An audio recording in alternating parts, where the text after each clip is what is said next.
Now, tonight's Commitment 2008 coverage.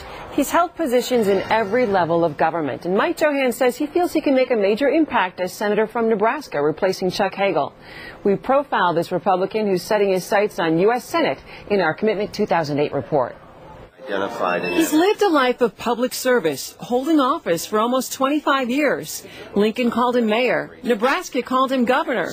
His most recent boss was the president. Straightforward. But former Agriculture Secretary Mike Johanns feels the impact he can make is yet to come. My focus is on doing everything I can to move Nebraska forward as a United States Senator. A guest speaker in this American government class at UNO, the former Ag Secretary said to help Nebraska grow and prosper, he needs the power of a vote in the Senate. I realized if you're really going to advance an agenda that moves the state forward, you do need that vote.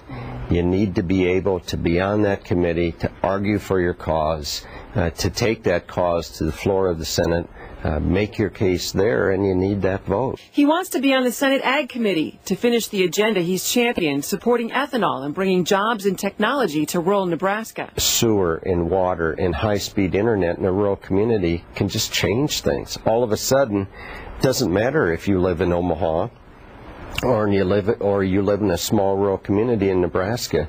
If you have access to high-speed internet, you can do jobs that, quite honestly, it doesn't matter where you live. Johanns visited Nebraska soldiers in Iraq last year. His thoughts on the war? They believe they're getting the job done. I believe we stand behind them so they can finish the job. On global warming. I really believe that the best investment we can make here is in a scientific endeavor to understand what this is really about. And partisan politics. It makes no difference what your party stripe is, and that served me very well as the Secretary of Agriculture, and I believe it will serve me equally as well if I'm elected to the Senate. Voters will decide whether they like Mike enough to let him continue a life of public service.